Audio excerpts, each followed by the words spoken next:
matches, the People versus GCW. So you and Wei Ting will have a show tomorrow night after the show. This show is going to be going pretty long, right? Because they just announced a pre-show starting at 6:30, if I'm not mistaken. And they have a pretty long card for this show. But we don't have to break down the card necessarily, but just kind of going into it, what's been your interest for GCW and going into this show, and how does this compare to the last time they went to the Hammerstein?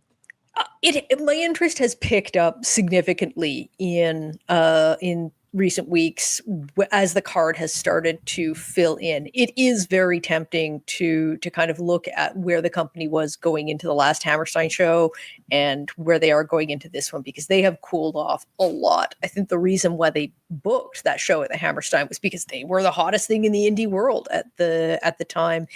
The show itself, as has been well established and as they have used in their promotional material for this show, was not well received.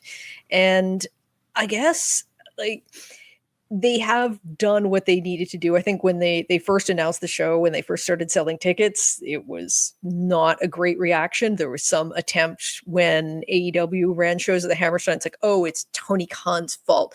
AEW is running these shows. Like, well, you weren't selling tickets well before that either. So I do think that they have built a card that has enough going on. They have enough stories happening that, that will catch interest. It does look like they're going to sell out the venue, which is good. There are a few matches that I'm looking forward to, but mostly it's just to sort of see. This is a rebound for them in a lot of ways. It's a rebound in terms of trying to do another show of this profile that is that this time is well received, where they correct the mistakes of the past. It's a rebound from them in the way that they have as a company have cooled off a lot. Like, you look at the size and engagement of the audiences at recent shows, it's nothing compared to where it was a few years ago. So it's a bit of a reset on the company as a whole. Yeah, myself, I'm not like I'm more of a casual viewer of GCW. I'll kind of look at the cards and then I'll kind of pick and choose the matches that kind of stand out to me, and I'll go watch. But I try to pay attention to the storylines and what's going on. But just looking at the card for tomorrow, the one match that stands out for me, I think for a lot of people, is El Hijo de Vikingo versus Sydney AEM. These are two of the best wrestlers in the world right now. Just to think of what they might be doing might kind of just blow some expectations for sure. And then Sydney to me is just an absolute object lesson in why it is a good idea for people to have experience in the indies. Like, I think when he had that run in WWE, he was treated very much as someone who could do a few little tricky moves, but he wasn't he wasn't doing sort of proper matches. You see how much better he's gotten through the work that he's done in the indies, and particularly with GCW. He's a much more well-rounded wrestler right now, and he's had a couple of appearances on ROH. He's had obviously he's been a regular at GCW, and he is frequently highlighted. So yeah, him and Vikingo, I think, that's definitely going to be one of the most entertaining matches.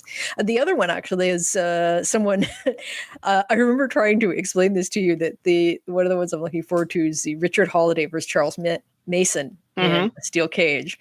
Because you told me that Mason was a babyface. I'm like, excuse me? Like, I've seen mostly his House of Glory run where he's like the most dastardly heel on the planet. He's the most dastardly heel everywhere, and was in GCW for the longest while, but then, Holiday turned on him and took him out for a while. And this was done at the point where it's the heel tipping point.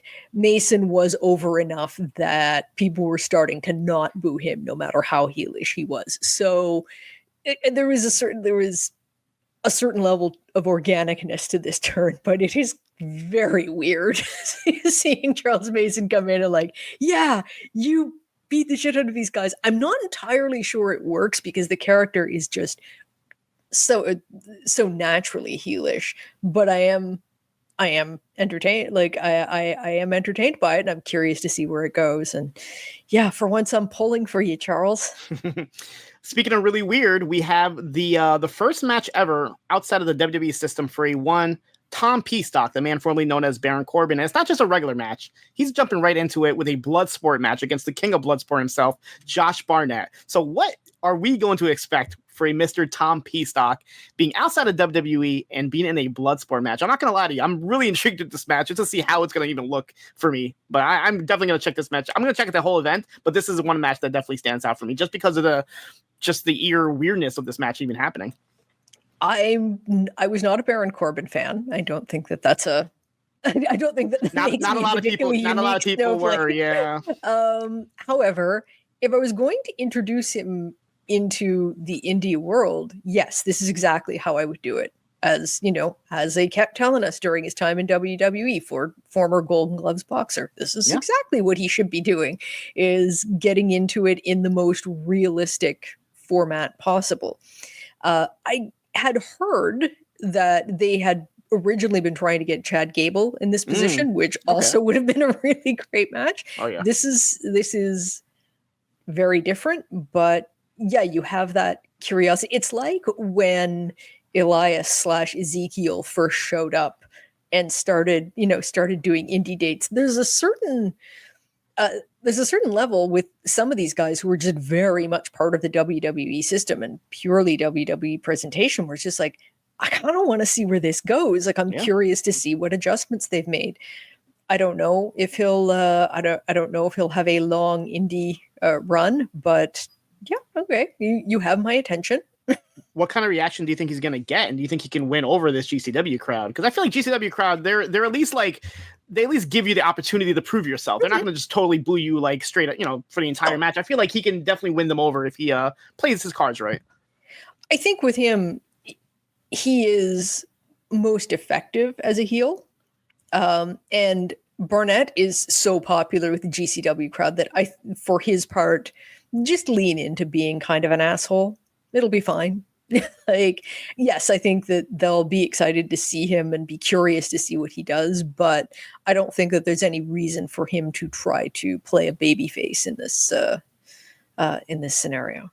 And some other questions coming out of this is Megan Bayne. She has a match against Atticus Cogar, and it has been reported after her return or re-debut on AEW that she is signed to AEW. So if they're still going by the rules here, if you work for AEW, you can't appear for GCW. This could be potentially her last, or if not one of her last matches for GCW. And then my other question is, who is this mystery opponent that Matt Cardona is facing? Because if people remember correctly, he did have a match scheduled against Ricky Starks. It was pulled because of everything that happened. I honestly, with everything that happened this weekend, I wouldn't be too surprised if that mystery opponent is a Ricky Starks, and that's the return of him to. I'm not sure if that's only me in that camp thinking that. I can't think of anybody else that would make an impact. The other name that I think came up was Jericho, and I don't think that they're going to get him, although that would be cool in its own right. I think whatever happened in terms of the bad blood between the companies seems to have kind of blown over. Like with the Cardona appearance on Ring of Honor, then with Jericho showing up at GCW show, it's at least, if not friendly, then there's a détente. And so, yeah, I'm kind of thinking it's probably Ricky Starks who he's going to be fighting. Megan, I feel like she's going to be allowed to work GCW dates regardless. And the report that I saw kicking around was that it's not like she just signed, that she's actually been signed for a while. And that's, I guess they're looking for a way to integrate her. Well done on that front. I would be surprised if she didn't do any more GCW dates. That said, I think she got to lose this one just story-wise. The sort of surprising reappearance of Atticus Cogar, who left the company not that long after the last Hammerstein show. Yeah. It was pretty bad terms, and unfortunately, I think was sort of typical of what happened in the wake of that show, where it was sort of seen like they ran away from all of the stars that they had made, and a lot of them just got frustrated, and stopped working with the company, or at least stopped making regular appearances. Cogar's the prime example of this, who I think was on the cusp of being a big star for the company, and then hasn't appeared in years. So him coming back, I think that you need to establish him. If you're going to have him appearing regularly, this is the guy you want to put over as just your chief bastard, particularly since Charles Mason's now a good guy. Yeah. If you like this video, consider joining our Patreon, the Post Wrestling Cafe. Multiple bonus podcasts every week, ad-free shows, and access to our full archive. Otherwise, a like and subscribe is much appreciated. Thank you for watching.